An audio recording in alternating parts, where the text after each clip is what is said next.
شہزادی کونین کی سب سے بڑی فضیلت، ذہن نہیں جاتے ہیں اس طرف، وہ شہزادی کا علم ہے۔ علم کے نام سے مولا فوراً ذہن میں آئیں گے منبر سلونی، باب مدینۃ العلم، شہزادی کا نام لیں تو حجاب ذہن میں آتا ہے، صبر ذہن میں آتا ہے، شکر ذہن میں آتا ہے، باپ کی خدمت ذہن میں آتی ہے، اسلام کے لیے قربانیاں۔ مگر شہزادی کی سب سے بڑی خصوصیت شہزادی کا علم، وہ ایک الگ موضوع ہے، انشاءاللہ وہ بھی کوشش کروں گا، کیونکہ علم سیدہ کو نہ سمجھنے کا نتیجہ کہ آج بھی بہت سارے مومنین اور مومنات کو یہ نہیں پتا کہ احتیاط واجب کا مطلب کیا ہوتا۔ خیر یہ بعد میں آئے گی بات۔ تو علم سیدہ کی وجہ سے مدینے کی اکثر عورتیں، بلکہ ساری عورتیں اپنے مسئلے پوچھنے شہزادی کے پاس جاتی، بلکہ بہت سارے ایسے گھر ہیں کہ جہاں کے مرد بھی اپنے مسئلے اپنے گھر کی عورتوں کے ذریعے شہزادی سے پوچھواتے ہیں، کیونکہ اللہ کا رسول کبھی مدینے میں ہے، کبھی مدینے سے باہر گئے ہوئے، مولا کبھی مدینے میں ہے، کبھی باہر گئے ہوئے۔ پیغمبر کی زندگی میں تقریباً 80 غزوے اور سریے ہوئے۔ پیغمبر کو کبھی جنگوں کے لیے باہر جانا، کبھی اور مقاصد کے لیے۔ فاطمہ ہر وقت شہر مدینہ میں موجود ہے۔ تو بہت سے مرد بھی، اب یہ علم سیدہ نہ صرف یہ کہ اہم ترین خصوصیت، بلکہ شہزادی ایک طرح سے اپنے گھر میں مدرسہ قائم کر کے یہ علم پھیلا رہی ہیں۔ ایک مومنہ آئی اور آنے کے بعد کہا کہ ایک مومنہ کا واقعہ کل آپ نے سنا، سونے اور زیورات کی زکوٰۃ کا، وہ ایک واقعہ یہ سارے واقعات جمع کریں تو بغیر کسی لمبی گفتگو کے یہ نتیجہ سامنے آتا ہے کہ شہزادی اپنے گھر میں بیٹھ کر کس طرح سے اللہ کے دین اور شریعت کو پھیلا رہی آئی، اور آنے کے بعد کہا کہ شہزادی ایک سوال لے کے آپ کے پاس آئی، لیکن یہ سوال میرا نہیں، میرے تو ذہن میں بھی نہیں آیا، میرے شوہر کے ذہن میں ایک سوال آیا، اس نے مجھے بھجوایا۔ اور پھر وہی بات جو میں نے کل زکوٰۃ کے مسئلے میں کہی تھی کہ ابھی اسلام نیا نیا آیا، بہت ساری چیزیں جو آج بہت واضح ہیں، 2+2=4، اس وقت اتنی واضح نہیں تھی۔ کہا کہ میرے شوہر نے مجھے اس لیے آپ کے پاس بھجوایا کہ وہ یہ پوچھنا چاہتا ہے کہ ہم آپ کے خاندان سے اور آپ سے محبت کرتے ہیں، شہزادی کیا ہم آپ کے شیعہ ہیں؟ ہمارے ذہن میں تو کبھی سوال آتا ہی نہیں، بلکہ اگر کوئی ہم سے کہے کہ غور کرو کہ کیا تم اہل بیت کے شیعہ ہو کہ نہیں، ہم تو اس کا سر پھاڑ دیں گے۔ تم ہو کون ہماری شیعت کو چیلنج کرنے والے؟ مگر خود شہزادی کا جواب سنی۔ اب یہاں جواب کے دو اسٹائل ہو سکتے ہیں۔ پہلا اگر اسٹائل ہو تو اس روایت کا ہم سے کوئی تعلق نہیں، ایک عقیدت میں، ایک فضیلت میں، شہزادی کے حالات میں یہ روایت سن لیں گی۔ لیکن جو دوسرا اسٹائل شہزادی نے اختیار کیا، اب یہ روایت ہماری بن گئی۔ پہلا طریقہ کیا تھا؟ مومنہ نے کہا میرا شوہر یہ پوچھوا رہا ہے کہ کیا ہم آپ کے شیعہ ہیں؟ شہزادی کہہ دیتی ہاں تم ہو، کہہ دیتی نہیں تم نہیں، ہاں کہتی کہ نہ، یس یا نو۔ یہ واقعہ خالی اس آدمی کا بنتا، اس سے ہمارا کیا تعلق؟ نہیں، شہزادی نے دوسرا جواب دیا، ایک اصول، ایک کرائیٹیریا، ایک معیار بتا دیا۔ کہا کہ اپنے شوہر سے کہہ دینا کہ اگر اس میں 4 باتیں ہیں تو وہ ہمارا شیعہ، اور اگر ایک بھی کمی ہے تو وہ ہمارا شیعہ نہیں۔ 4 باتیں، ہم سے اور ہمارے گھرانے سے دل سے محبت کرے، ہمارے دشمنوں سے دل سے بیزاری اور نفرت اختیار کرے۔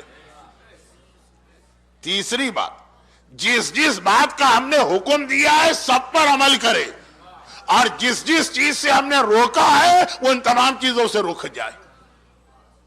چاہے جس چیز کا حکم دیا، چاہے وہ نماز ہو، چاہے وہ روزہ ہو، چاہے وہ حج ہو، چاہے وہ خمس ہو، چاہے وہ زکوٰۃ ہو، چاہے وہ تقلید ہو۔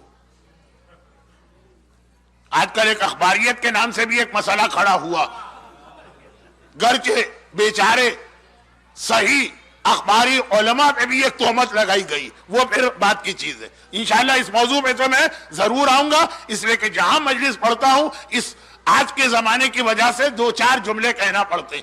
جس جس چیز کا ہم نے حکم دیا اور جس جس چیز سے ہم نے روکا، بے حجابی سے روکا، غیبت سے روکا ہے، رزق حرام سے روکا ہے، والدین کی نافرمانی سے روکا ہے، گانا بجانے سے روکا ہے، ڈسکو اور ڈانس سے روکا ہے، مس گیدرنگ، جس جس چیز سے ہم نے روکا، یہ اپنے شوہر کو جا کے جواب دے دو. اب شہزادی خاص اس آدمی کے لیے یس یا نو نہیں کہا، ایک فارمولا، ایک معیار، ایک اصول، ایک کرائیٹیریا بتا دیا. اب یہ روایت ہمارے لیے بھی ہوگی، کیونکہ شہزادی نے کہا جو بھی یہ 4 باتوں پہ پورا اترے، چاہے وہ 4 ہجری کے مدینے کا رہنے والا مسلمان ہو یا 1433 ہجری کے اٹلانٹا میں رہنے والا مومن، جس میں بھی یہ 4 باتیں پائی جائیں. عورت جو مسئلہ پوچھنے آئی تھی اس کا اپنا سوال بھی نہیں تھا، چنانچہ اس نے زیادہ توجہ نہیں دی، جو شہزادی نے بتایا یاد کیا، جا کے شوہر کو بتا دیا. تھوڑی دیر کے بعد واپس آ رہی اور کہتی ہے کہ شہزادی جب میں نے اپنے شوہر کو آپ کا جواب بتایا تو وہ رونے لگا. مخلص تھا، سنسیئر تھا، وفادار تھا. ہماری طرح کا کوئی ہوتا وہ بگڑ جاتا. کہا تھا کہ یہ کیا شہزادی نے کہہ دیا. اب آج کل شہزادی ہم سے نہیں کہتی، علماء کہتے ہیں تو ہم کہتے ہیں یہ کیا اس مولوی نے بک دیا. ہم اور شیعہ نہیں ہے، کیسے ہو سکتا. ہم نماز قضا کریں تب بھی شیعہ، ہم رزق حرام کھائیں تب بھی شیعہ، ہماری عورت بے حجاب گھومے تب بھی شیعہ، ہم گانے بجانے کے بغیر ایک دن نہ رہ سکے تب بھی شیعہ. مولوی کو حق کیا بولنے کا، وہی شیعہ نہیں ہے، وہی نہیں، ہم اسی کو نہیں مانتے. لیکن مخلص تھا، سنسیئر تھا، وفادار تھا. رونے لگا. بیوی کہتی ہے کہ میرے شوہر نے مجھے دوبارہ بھجوایا ہے صرف ایک سوال اور دے کر. شہزادی سے اتنا پوچھ لینا کہ یہ جو آپ نے 4 باتیں بتائیں ان میں سے پہلی 2 باتوں پہ تو ہم پورا اترتے ہیں. آپ کے پورے گھرانے سے محبت، اتنی محبت کہ آپ کے نام پہ اپنی اولاد قربان کر دے. آپ کے دشمنوں سے انتہائی نفرت و بیزاری. مگر تیسری اور چوتھی بات اس میں کہیں کہیں ہم سے غلطی اور خطا ہو جاتی، تو اس کا مطلب یہ کہ ہم آپ کے شیعہ نہیں ہیں، اور اگر شیعہ نہیں ہیں تو ہم اس کا مطلب جنت میں نہیں جائیں گے. کیونکہ رسول نے کہا یا علی انتا و شیعتوں کا ہم الفائزون، نجات تو صرف تمہارے شیعوں کو ملے گی. تب شہزادی کا جواب سنی. یہ اس کو ملائیے ان روایتوں سے کہ حق شفاعت فاطمہ کا مہر. اللہ کے رسول نے ابو جہل کو مکے میں یہ بتایا کہ نجات ملے گی چادر زہرا کو تھامنے سے. حاجی علی بغدادی کو کاظمین کے راستے میں زمانے کے امام نے بتایا ہماری دادی لوگوں کی بخشش کروائیں گی. وہ ساری روایتیں. لیکن خود شہزادی کیا فرماتی؟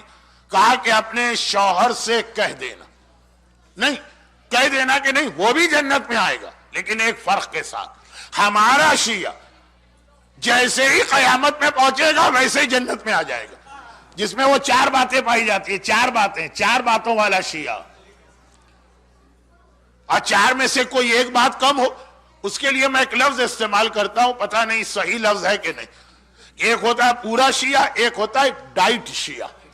جیسے ڈائٹ کوک ہوتی ہے اس میں سے وہ شوگر نکال لی گئی ہے، تو اب وہ کے بہرحال کہلاتی تو وہ بھی کوک ہے، لیکن بہرحال بہت مجبوری میں اس پہ گزارا کرنا پڑتا ہے، ورنہ اس کے پینے میں مزہ ہی نہیں آتا. تو اب خلاصہ یہ ہے کہ 4 میں سے ایک بات بھی نکال لی گئی. وہ شیعہ تو رہا لیکن وہ ڈائٹ شیعہ بن گیا. تو ڈائٹ شیعہ کا کیا مسئلہ؟ شہزادی فرماتی کہ 4 میں سے اگر ایک بات بھی کم، بہت سارے بڑے مخلص مومن ہیں، لیکن اللہ معلوم کیا ان کا پرابلم ہے کہ ان کے گھر میں کبھی کوئی عورت حجاب نہیں کرے. بہت ہی مخلص مومن ہے، لیکن خدا معلوم کیا بات ہے کبھی چہرے پہ داڑھی نظر نہیں آئی. تو اب یہ کہ شہزادی نے فرمایا ایک بات بھی کم تو وہ بھی جنت میں آئے گا، لیکن پہلے اپنے گناہ کی سزا برداشت کرے گا. اور یاد رکھو پوری سزا برداشت نہیں کرے گا، کیونکہ میں جنت کے دروازے پہ کھڑی ہو جاؤں گی، جنت میں نہیں داخل ہوں گی. کہوں گی خدا بندہ جب تک کہ میرے اور میری اولاد کا ایک ایک چاہنے والا جنت میں نہیں آتا میں جنت میں نہیں جاؤں گی. باقی شیعہ جاتے رہیں گے. شہزادی انتظار کر رہی ہیں اس مومنہ کا جو اپنی بے حجابی کی وجہ سے کچھ عذاب خدا کو برداشت کر رہی ہے. پورا عذاب نہیں مل پائے گا. پروردگار کیسے یہ برداشت کرے کہ فاطمہ جیسی افضل مخلوق جنت کے دروازے پہ کھڑی ہے, جنت میں انٹر نہیں ہو رہی, شہزادی کی وجہ سے یہ گناہگار مومنہ آخر میں جنت میں آئے گی. شہزادی انتظار کر رہی ہیں اس بے نمازی محب کا کہ جو نماز قضا کرتا رہا تھا. شہزادی فرماتی ہے تو میری اولاد کا چاہنے والا, جب تک کہ یہ نہیں آئے گا میں جنت میں نہیں جاؤں گی. مجھے نہیں معلوم یوم مادر یا مدرس ڈے میں اٹلانٹا کی ماؤں کی کیا حالت ہے, لیکن انڈیا اور پاکستان میں آج بھی آپ کو کتنی ہی مائیں ملیں گی وہ اس وقت تک کھانا نہیں کھاتی جب تک کہ ان کی اولاد گھر واپس نہ آ جائے. اولاد دیر سے آ رہی ہے, دوستوں میں بیٹھی ہوئی ہے, گپ شپ کر رہی ہے, جوا کھیلا جا رہا ہے, تاش میں مزہ آ رہا ہے, گانے سنے جا رہے ہیں, فلمیں دیکھی جا رہی ہیں. ماں سے اس نے کچھ نہیں کہا لیکن ماں انتظار کر رہی ہے بیٹا آئے, پہلے وہ کھانا کھائے, اس کا پیٹ بھر جائے, پھر ماں کو کچھ کھاتے ہوئے اچھا لگتا ہے. ماں ایک ایسی اللہ کی کریچر یا مخلوق ہے کہ دوسرے تو سمجھ ہی نہ سکتے. یہ تو حسنین کی ماں ہے, یہ تو ساری امت کی ماں ہے, یہ تو ائمہ طاہرین کی ماں ہے. کہا میں جنت میں نہیں جاؤں گی, وہ میرے مہر میں ملی ہے. جنت میں نہیں جاؤں گی, وہ میری جاگیر ہے, جب تک کہ آخری ہمارا چاہنے والا جنت میں نہ آ جائے. شہزادی نے بات کو مکمل کر کے ایک طرف ہمیں خوشخبری بھی سنائی, دوسری جانب ہمیں ایک پیغام بھی دیا. خوشخبری یہ سنائی کہ کتنے ہی بڑے گناہگار کیوں نہ ہو میں تمہیں جنت میں لے کے جاؤں گی, مگر پیغام یہ دیا کہ تم کیسے چاہنے والے ہو کہ یہ برداشت کر رہے ہو کہ تمہاری ماں, تمہاری نہیں حسنین کی ماں, ائمہ طاہرین کی ماں جنت کے دروازے پہ تمہارا انتظار کر رہی ہے, تمہاری وجہ سے جنت میں نہیں جا رہی. تم سے ایک چادر نہیں پہنی جا رہی, تم سے ایک داڑھی نہیں رکھی جا رہی, تم سے $100 میں $20 خمس نہیں دیا جا رہا, تم سے نماز کے لیے صبح اٹھا نہیں جا رہا. اگر اتنی بات ہوتی تو پھر بھی برداشت, مگر سوچو تمہارے اس عمل کے نتیجے میں وہ فاطمہ زہرا جنت کے دروازے پہ کھڑی تمہارا انتظار کر رہی ہے. فرماتی ہے 70 سال میں جنت کے دروازے پہ کھڑی رہوں گی, جب میرا آخری چاہنے والا آئے گا تب میں جنت میں جاؤں گی. محبت, مودت, ولایت, فاطمہ کے گھرانے سے عقیدت, اس سب کا تقاضا یہ ہے کہ آدمی, اب یہ جملہ جو میں کہہ رہا ہوں یہ بہرحال خطابت والا جملہ, آدمی چاہے خود اس کا دل نہ چاہے واجبات کی پابندی کا, مگر فاطمہ کی خاطر اب واجبات پر عمل کرے, فاطمہ کی خاطر اپنے آپ کو حرام سے بچائے. ہماری وجہ سے حسنین کی ماں کو تکلیف نہیں پہنچنا چاہیے. 70 سال جنت کے دروازے پر اس لیے زہرا کھڑی ہے کہ ہماری بیٹی سے اپنا اسکارف نہیں سنبھل رہا, ہمارے بچے سے گانا نہیں چھوٹ رہا. تو شہزادی جنت کی مالک ہے, شہزادی حق مہر میں جنت ملی ہے, شہزادی شفاعت رسول کا حق ہے جو رسول نے فاطمہ کو منتقل کر دیا. مگر ان کا چاہنے والا ذرا غور تو کرے.